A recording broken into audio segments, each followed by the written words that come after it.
Tudo da Canção Nova em um só lugar. Canção Nova Play. O Senhor esteja convosco. Ele está no meio de nós. Proclamação do Evangelho de Jesus Cristo segundo Marcos. Glória a vós, Senhor. Naquele tempo, Jesus chamou a multidão para perto de si e disse: Escutai todos e compreendei. O que torna impuro o homem não é o que entra nele vindo de fora, mas o que sai do seu interior. Quem tem ouvidos para ouvir, ouça. Quando Jesus entrou em casa, longe da multidão, os discípulos lhe perguntaram sobre essa parábola. Jesus lhes disse: Será que nem vós compreendeis? Não entendeis que nada do que vem de fora e entra numa pessoa pode torná-la impura, porque não entra em seu coração, mas em seu estômago e vai para a fossa. Assim Jesus declarava que todos os alimentos eram puros. Ele disse: O que sai do homem, isso é o que torna impuro, pois é de dentro do coração humano que saem as más intenções, imoralidades, roubos, assassínios, adúlteros, ambições desmedidas, maldades, fraudes, devassidão, inveja, calúnia, orgulho, falta de juízo. Todas essas coisas más saem de dentro e são elas que tornam impuro o homem. Palavra da salvação. Glória a vós, Senhor. Nos assentando. Às vezes no meu peito bate um coração de pedra, magoado, frio, sem vida. Aqui dentro ele me aperta, não quer saber de amar, nem sabe perdoar. Quer tudo e não sabe partilhar. Manda Jesus, Jesus, manda teu Espírito para transformar meu coração. Onde você, Jesus, manda.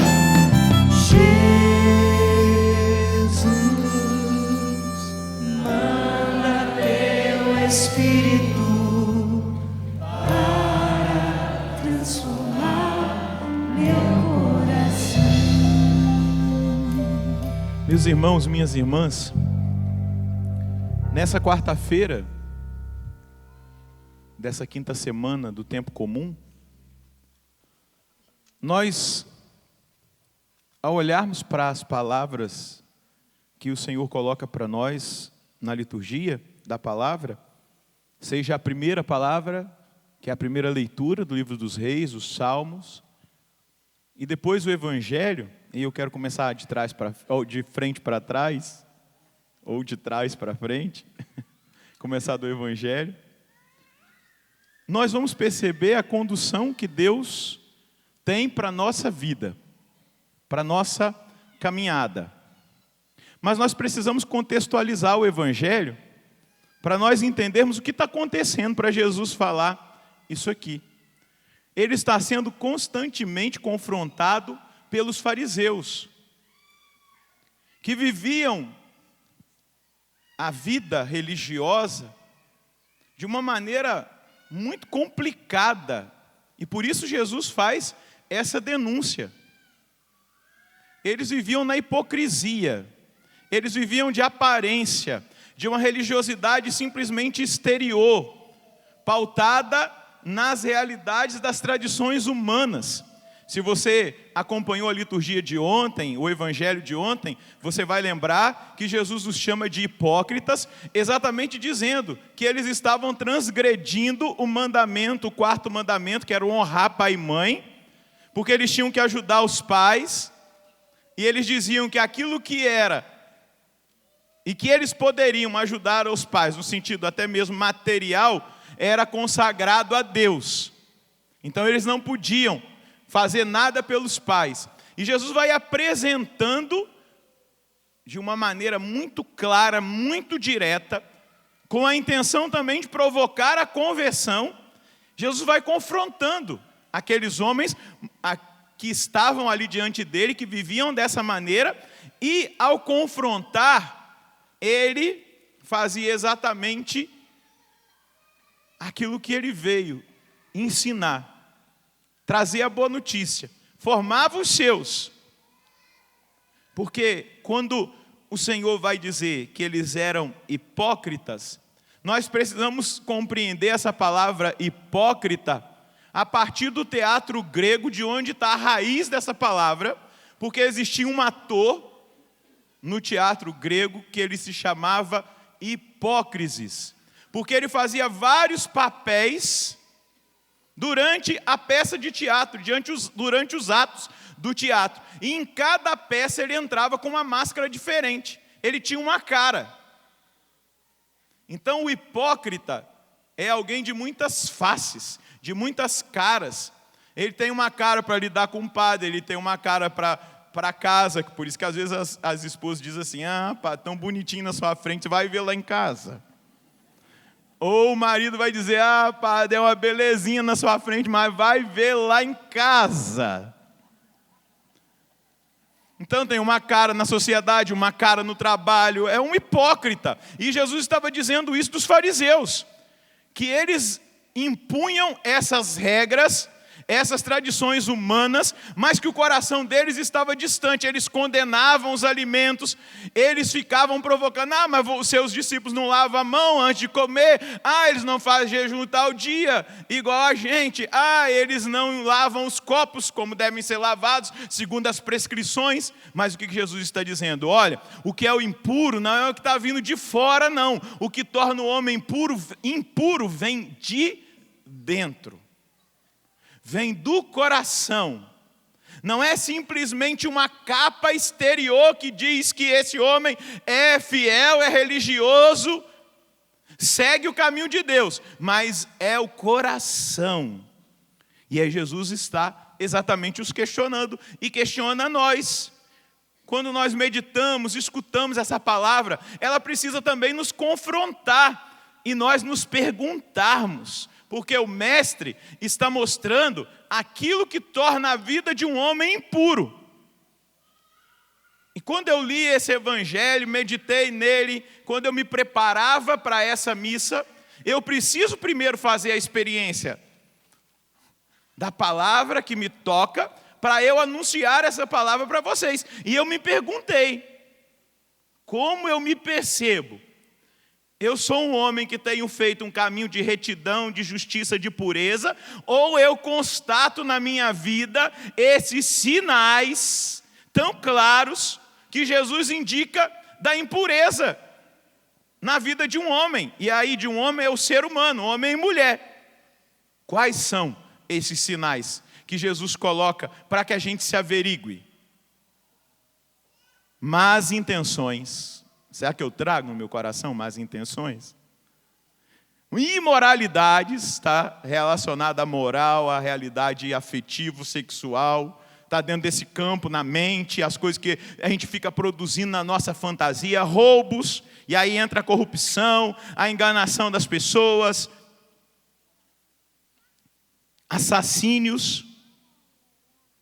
Talvez você nunca matou ninguém, mas já matou alguém no seu coração? Ou tem alguém morto aí dentro de você que precisa ser ressuscitado pela palavra do Senhor?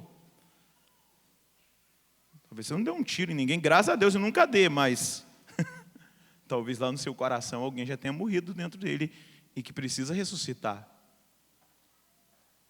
Adultérios, ambições desmedidas, maldades, fraudes, devassidão, inveja, calúnia, orgulho, falta de juízo. Ai, meu Deus, tem tanta gente sem juízo sentado diante de mim, me assistindo pela tela da televisão, ouvindo por um rádio, assistindo na tela de um celular, num tablet. Cria juízo nessa cabeça, sujeito. Jesus está dando as características de alguém que é impuro. E existe um princípio filosófico que vem lá de Sócrates. E que esse princípio filosófico, ele é precioso para a nossa vida. Sócrates dizia: conhece-te a ti mesmo. Nós precisamos ter a coragem de nos conhecer profundamente, nos confrontar, não ter medo da nossa verdade. Olha, eu sou impuro, porque eu tenho essa malícia na minha mente, eu vivo com más intenções, eu fico muitas vezes buscando as imoralidades, e aí você vai olhando para dentro de você e se reconhecendo. Um conhecimento de si próprio, que vai nos libertar, que vai nos fazer sair das desculpas e das justificativas que muitas vezes nós buscamos para os nossos erros. Verdade ou não é que a gente justifica tudo? Ah, eu bati o carro, sempre é outra pessoa que está errada. Nunca eu, foi a pessoa que, não é? Eu não passei no concurso público, é culpa da corrupção, porque se não tiver pistolão você não entra. Mas você que não estudou o suficiente. Ah, eu tirei os jovens aí, adolescentes que vão para a escola, tirei nota baixa na prova, a culpa é do professor que não soube ensinar. Não é assim? A gente sempre justifica. Ou é o meu colega que ficou falando do meu lado e eu não consegui aprender nada. Ou é a escola que é muito ruim. Nunca sou eu. Nunca sou eu. A gente sempre dá uma desculpa e sempre encontra culpados para os nossos erros. E às vezes isso acontece no confessionário. A gente está lá atendendo confissão, a pessoa chega e ao invés dela confessar o pecado dela, ela confessa do marido. E aí você pergunta: o que você fez? Ah, foi culpa dele. Não foi minha, não. Justificativas. Para justificar os nossos erros, não. A confissão é isso. Eu me colocar diante de Deus e olha, eu fiz isso. Eu vim aqui pedir perdão a Deus porque eu fiz isso. Talvez é essa lista que Jesus dá aqui. Padre, eu cometi más intenções, imoralidade, eu roubei, assassino, adultério, ambição desmedida, muita maldade. Fui eu não preciso colocar a culpa em ninguém. O conhecer-me a mim mesmo me dá a possibilidade de me encarar, de ver a minha verdade e parar com aquela...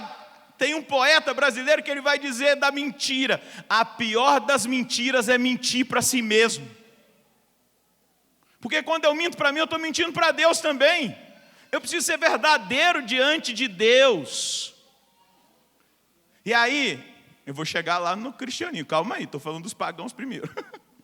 E aí Sócrates, que trouxe essa máxima, esse trabalho lindo de um autoconhecimento, de olhar para dentro de mim mesmo, não num sentido pessimista, negativo, que eu vou olhar para mim, eu sou a pior pessoa do mundo, eu não tenho jeito mesmo. Não, é olhar para eu ter consciência das minhas fraquezas, das paixões que estão me atormentando, das tentações que estão em alta na minha vida, para eu combatê-las. Porque eu só vou conseguir vencer o inimigo se eu souber quem é ele, aonde ele está atuando. E aqui eu não estou colocando a culpa no diabo, não, o inimigo sou eu.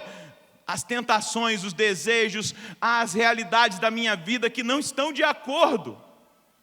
E aí Sócrates estava lá e chegou um sofista e começou a denunciar e falar: olha, Sócrates, esse Sócrates que está cheio de discípulos aqui, os sofistas tinham uma capacidade de retórica muito grande, eles convenciam, e os sofistas começaram a dizer: esse homem é cheio de orgulho, esse Sócrates aí está cheio de inveja, de sensualidade, é um preguiçoso. E aí começou todos os discípulos de Sócrates defendê-lo. Só ele ficou calado. E no final, ele pegou a palavra e disse assim, um pagão: esse sofista tem toda a razão. Eu tenho todos esses defeitos. É verdade. Eu tenho todos esses defeitos, mas eu venho lutando para superá-los. E por isso que não se percebe exteriormente na minha vida. Por isso que os meus discípulos não conseguem ver, porque eu tenho todos esses defeitos, mas eu estou lutando para superá-los, mas eles ainda estão dentro de mim. Olha o autoconhecimento, a pessoa que conhece a si mesma. Eles estão em mim, sim. Eu sou preguiçoso, sou sensual, vivo nessa realidade da sensualidade. E aí tudo aquilo que o sofista acusou, com aquela retórica tão rebuscada, Sócrates assume, porque ele se conhecia. E por se conhecer, ele estava buscando trabalhar no coração dele todas essas realidades. É um conceito que brotou do paganismo, de um filósofo que não conhecia Deus como nós conhecemos. O conceito de Deus era outro, de deuses, dos mitos, das mitologias, de tudo aquilo que eles viviam na Grécia. Mas quando eu chego num autoconhecimento, eu percebo as minhas fraquezas, e essa é a grande dificuldade que eles tinham. Nós precisamos de um referencial. Nós precisamos de um referencial absoluto, de um modelo perfeito para nós seguirmos e imitarmos. E aí nós, cristãos, temos um modelo perfeito para quem nós precisamos comparar, em quem nós precisamos comparar a nossa personalidade. E esse modelo perfeito, absoluto, é Jesus Cristo, é olhando para Ele. É por isso que o apóstolo Paulo vai dizer que nós precisamos chegar à maturidade do homem perfeito, Jesus Cristo. É por isso que o apóstolo vai nos ensinar o caminho que está lá em Gálatas, capítulo 2, versículo 20, que ele atingiu. Já não sou mais eu que vivo, é Cristo que vive em mim. Eu vivo essa minha vida pregado à cruz de Cristo. E aí Santo Agostinho, ao ter contato com essa doutrina filosófica, inspirado pelo Espírito Santo, ele vai proclamar uma frase e um pensamento lapidar para o princípio básico do cristianismo: conhecer-me e conhecer-te. Aqui está o segredo. Conhecer-me e conhecer-te, conhecer-te na sua infinita misericórdia, conhecer-te na sua bondade, conhecer-te na sua capacidade de me transformar, conhecer-te, meu Deus. Eu me conheço, mas também me encontro em ti. Aqui está o caminho, aqui está o segredo. Quem realmente luta pela perfeição, pelo caminho de santidade, vai querer fazer uma oração como aquele cego, Bartimeu, que estava em Jericó. Senhor, que eu veja a mim e que eu me veja em Ti. Porque nós fomos criados à imagem e semelhança de Deus. Os padres, os santos padres vão dizer, Orígenes diz, Tertuliano também, nos escritos, que quando Deus criou Adão do barro, Ele olhava para o Verbo, para o Filho. Ele criou o ser humano à imagem do seu Filho, Jesus. E é nele que nós vamos nos descobrindo, é nele que nós vamos nos encontrando, é nele que nós vamos fazendo a experiência de transformação. Por isso, a igreja nos ensina, também os místicos, aqueles que são mestres na vida espiritual, a constantemente, diariamente fazer o exercício do exame de consciência. No final do dia, antes de dormir, eu paro alguns minutos diante de Deus e eu começo a olhar para o meu dia. Como foi? Foram as minhas palavras, os meus olhares, as minhas atitudes. Elas feriram os meus irmãos, elas desagradaram. A fazer o exame de consciência. Como que eu vivi esse dia? E aí Santo Inácio de Loyola, ele vai ainda propor algo maior. Não é só um exame de consciência, ele propõe 3. eu estou tentando fazer isso. Na hora que eu acordo, eu já vejo as possibilidades de queda que eu tenho naquele dia. Então eu me conheço, eu sei que eu posso fazer isso, que eu posso fazer aquilo, eu já começo a rezar e pedir: Senhor, eu não quero fazer, me ajuda.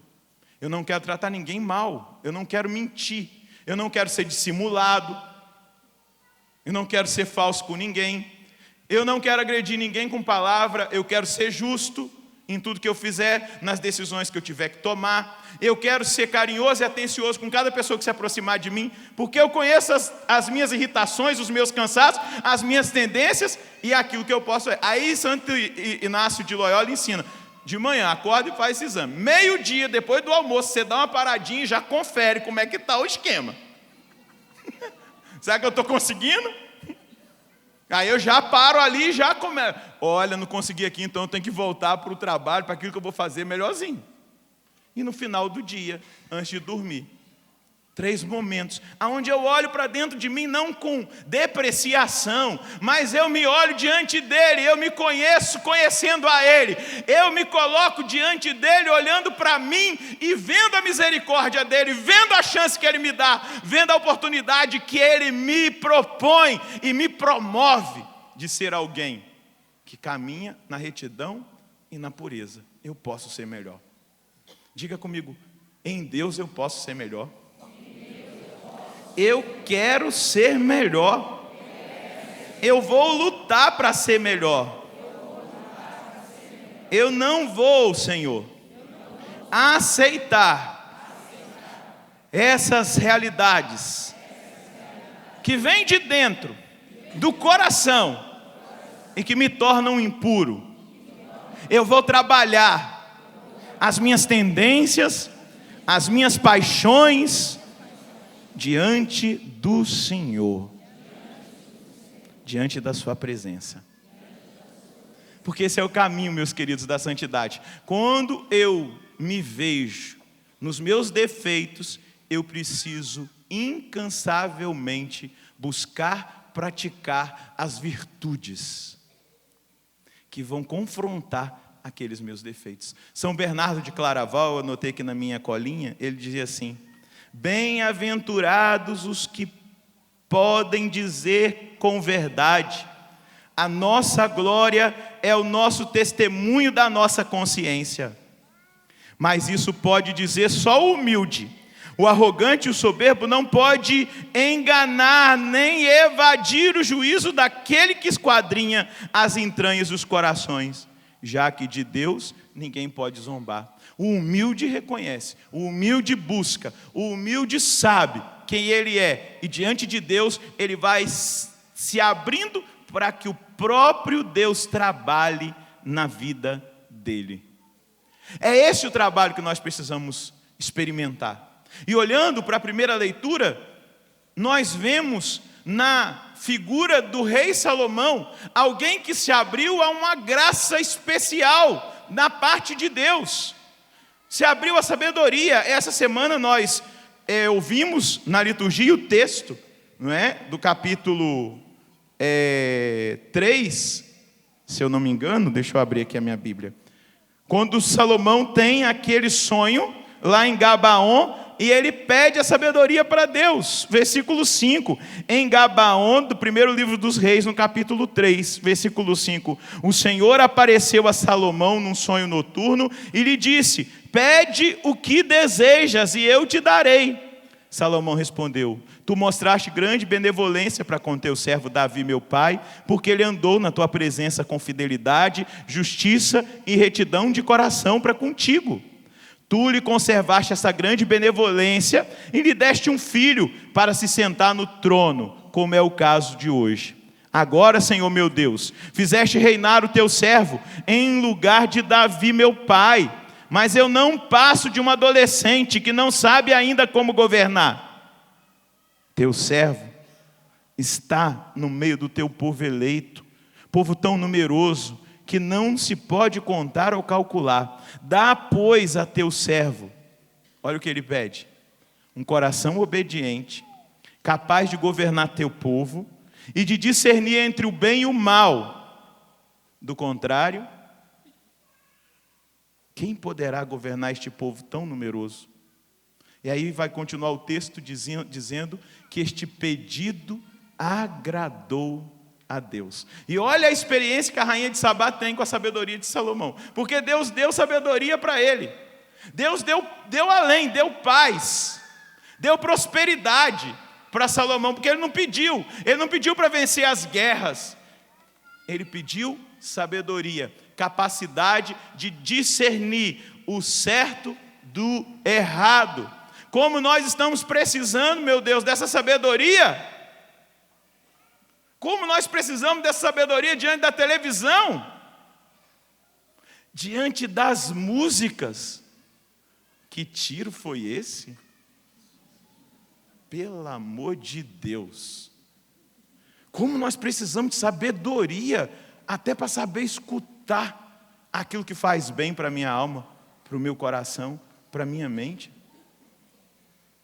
Não é porque o fulano de tal dançou e caiu que eu vou agora. Que tiro foi esse? A gente é abestalhado mesmo, parece que um tiro atingiu a nossa mente e a gente ficou bobo, aceita tudo, acolhe tudo, parece que nós ficamos mesmo doidos, um tiro pegou e a gente ficou meio desbaratinado. Nós precisamos, como Salomão, pedir a sabedoria.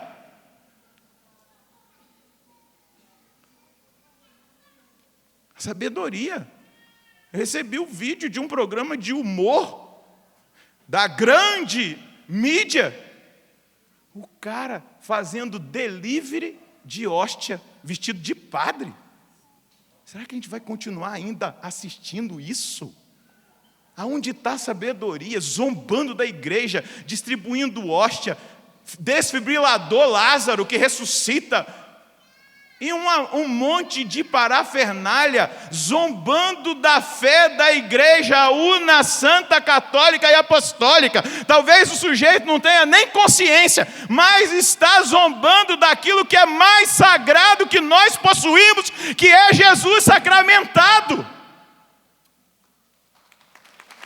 Que é Jesus sacramentado, que é a hóstia consagrada. Delivery, de entrega, o sabor que você quer, um aplicativo para vender e entregar na sua casa. Nós perdemos a sabedoria. A gente às vezes ri e nem percebe que estão zombando daquilo que é mais sagrado e mais precioso que Jesus deixou para nós, o corpo e o sangue dele. Nós precisamos de sabedoria, e as pessoas olharem para nós como a rainha de Sabá olhou para Salomão e disse: nossa, é muito maior do que o meu pai me contou. Aquilo que Deus te deu, peça sabedoria para você discernir aquilo que é certo e errado na sua vida, para você não entrar pelo cano, desculpa falar essa palavra assim, mas entrar pelo cano ser enganado. E às vezes está lá na mesa dos zombadores, rindo, olha lá que legal, vestido de padre, falando de... E está rindo, sentado à mesa dos zombadores que estão zombando. Porque existe uma intenção aí. Às vezes alguns acham que eu sou conspirador, né? Que eu fico muito na teoria da conspiração. Não é não. Existe uma intenção. Acabar com a família, já estão lá martelando e a gente está vendo o que está acontecendo. A escola, a educação e a igreja. Fique atento, porque são as três realidades que vai cada vez mais serem atacadas. Mas nós precisamos da sabedoria de discernir o certo do errado e dizer: basta, eu não aceito o errado na minha vida, eu não quero o errado, eu quero a graça de Deus. E para concluir, eu trago aqui um pensamento do Papa Francisco, quando ele vai falar do dom da sabedoria. A sabedoria não se trata simplesmente da sabedoria humana, que é fruto do conhecimento e da experiência. Na Bíblia, narra-se que no momento da sua coroação como rei de Israel, Salomão tinha pedido o dom da sapiência. E a sapiência, a sabedoria, consiste precisamente nisso. É a graça de poder ver tudo com os olhos de Deus. É simplesmente isso, ver o mundo, as situações, as conjunturas e os problemas, tudo com os olhos de Deus. Nisso consiste a sabedoria, Às vezes nós vemos a realidade segundo o nosso prazer, ou em conformidade com a situação da nossa realidade do coração, com amor ou com ódio, com inveja. Não, este não é o olhar de Deus. A sabedoria é aquilo que o Espírito Santo realiza em nós, a fim de vermos todas as realidades com os olhos de Deus. Este é o dom da sabedoria. E o Francisco continua. E obviamente, ele deriva o dom da sabedoria da intimidade com Deus, da relação íntima que temos com Deus, da nossa relação de filhos com o Pai. E quando mantemos essa relação, o Espírito Santo concede-nos o dom da sabedoria. Recebe o dom da sabedoria quem é amigo de Deus. É isso que o Papa está dizendo. Quem se relaciona com Ele como filho, se relaciona com o Pai, a intimidade, esse tem a sabedoria. O coração do homem sábio, neste sentido, tem o gosto e o sabor de Deus. E como é importante que nas nossas comunidades haja cristãos assim. Neles tudo fala de Deus, tornando-se um sinal bonito e vivo da sua presença e do seu amor. É algo que não podemos improvisar, que não conseguimos alcançar sozinhos. É o dom que Deus concede àqueles que se tornam dóceis ao Espírito Santo. O Espírito Santo está dentro de nós, no nosso coração. Podemos ouvi-lo, podemos escutá-lo. Se prestarmos ouvidos ao Espírito, Ele nos ensinará o caminho da sabedoria. Ele nos incutirá a sabedoria, que consiste em ver com os olhos de Deus, ouvir com os ouvidos de Deus, amar com o coração de Deus, julgar com o juízo de Deus. Esta é a sabedoria que nos confere o Espírito Santo. E todos nós podemos tê-la, devemos pedi-la ao Espírito Santo. Que nesse tempo que nós vivemos tão difícil, onde nós precisamos discernir, nós tenhamos a coragem de pedir: Senhor, dá-me a graça da sabedoria, dá-me o dom, faz com que esse dom que eu já recebi no batismo aflore, cresça e se apodere da minha vida, do meu olhar, do meu coração, dos meus sentimentos, das minhas atitudes, dos meus relacionamentos, da minha vida social, para que eu não caia nas armadilhas, mas que a sua sabedoria me ensine a discernir o correto do errado e me dê a possibilidade de fazer a escolha certa. Coloca a mão no seu coração, feche os seus olhos e deseja, fala com Deus aí agora. Fala, Ele se deixa encontrar. Fala com Deus nesse momento aí no seu coração, você em casa, você que acabou de ouvir essa mensagem, essa palavra. Fala: Senhor, eu preciso dessa sabedoria para ensinar aos meus filhos o que é certo.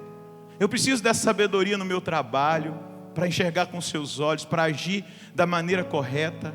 Eu preciso dessa sabedoria no meu matrimônio, nos meus relacionamentos. Eu preciso dessa sabedoria diante da televisão, diante do rádio. Eu não posso engolir tudo, porque faz mal, é material tóxico, é veneno, e que vai me esfriando, me afastando de Ti. Fala para Deus agora: eu quero essa sabedoria, Senhor. Eu quero experimentar essa sabedoria que me faz capaz de olhar para mim mesmo, de me conhecer na Tua presença, e de conhecendo o Senhor e conhecendo a mim, eu entender que eu posso avançar, que eu posso melhorar, que eu posso ser melhor, que eu posso vencer a malícia, a impureza, porque o Senhor é puro, e diante daquele que é puro eu vou me purificando. Fala para Deus agora: me dê essa sabedoria nesse carnaval, para que eu não me enverede no pecado, na carnalidade, Senhor, mas para que eu faça a Tua vontade. Me dê a sabedoria da decisão, do discernimento correto. Peça para Deus nesse momento, fala para Ele: eu quero essa sabedoria, a sabedoria de tratar com o outro, a sabedoria em tudo o que eu fizer, porque eu não quero improvisar, eu quero ser cheio da Sua graça, Eu quero ser cheio da sua graça, para que em cada momento exigente, essa sabedoria possa se aflorar, eu tomar a decisão correta, eu agir corretamente, eu olhar da maneira certa, eu julgar da maneira correta, segundo o seu coração. É o que eu desejo, Senhor. É o que eu suplico, é o que eu anseio nessa hora. Respondendo a sua palavra, como oração de comunidade, respondendo a sua palavra, eu desejo essa sabedoria que vai transformar tudo o que eu fizer daqui para frente. Diga obrigado, Senhor, muito obrigado. Eu aprendi com Santo Tomás de Aquino que existe uma oração infalível, que é a oração quando nós pedimos as graças para a nossa salvação. Essa Deus não pode negar. São Tomás de Aquino vai dizer: uma cura de uma doença, ele pode negar, porque não vai ser para minha salvação. Mas quando é para minha salvação, Deus não nega. Se você está pedindo sinceramente sabedoria, como Tiago vai dizer, peça com fé, sem duvidar, Ele dará sabedoria para você. Está lá em Tiago 1, se você quiser ler, dá uma olhadinha lá. Peça essa sabedoria, e ela vai governar, e te dá a possibilidade de governar, de ordenar tudo o que está desordenado e desgovernado na sua vida. E você vai testemunhar o que Jesus fez por você. Amém? Vamos aplaudir esse Deus que escuta a nossa oração. Nós bendizemos, glorificamos, exaltamos e adoramos o Senhor, que é digno de todo louvor e de toda a honra. Louvado seja nosso Senhor Jesus Cristo. Para sempre seja louvado. Tudo da Canção Nova em um só lugar. Canção Nova Play.